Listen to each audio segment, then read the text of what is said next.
Le CRIF, par son président, Yonatan Arfi, a réagi au boycott par des chercheurs d'un colloque organisé par le Musée d'art et d'histoire du judaïsme. Ce boycott est révélateur de la désastreuse image d'Israël dans l'opinion à la suite des opérations militaires de Gaza. Celles-ci sont tout à fait nécessaires, mais doivent être humanisées en tenant compte des réalités de la population. Notre association Arc Ultrahuman a un projet pour le peuple gazaoui et nous avons besoin pour cela de l'appui de la communauté juive française.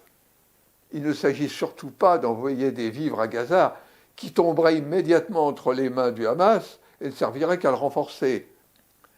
Il faut libérer tous ceux des Gazaouis qui peuvent l'être de l'emprise politico-religieuse du Hamas en leur enseignant ce que la mystique juive ainsi que la mystique musulmane connaît depuis des millénaires, la non-dualité.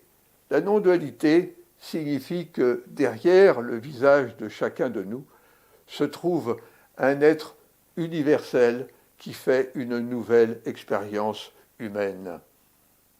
L'initiation ultrahumaine ne vise pas à faire abandonner aux Gazaouis leur religion musulmane, mais à leur faire découvrir les niveaux non dualistes de leur religion, avec des sages tels que Jalaluddin Rumi, Ibn Arabi ou Mansour al-Hallaj.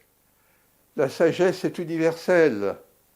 L'initiation se fait de deux manières complémentaires, par la voie de la connaissance intellectuelle, la découverte scientifique de la nature réelle de l'univers et de l'humain, et secondement, par l'initiation personnelle, expérientielle, amenant à découvrir les deux niveaux de notre esprit, le conscient et l'inconscient, le logiciel de l'incarnation et le logiciel de l'infinitude, de l'Ein Sof.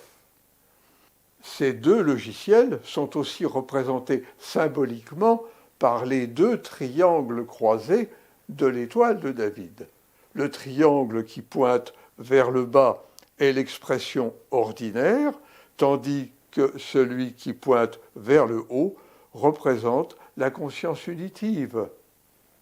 J'évoque notre projet dans la vidéo Gaza, la grande erreur stratégique d'Israël.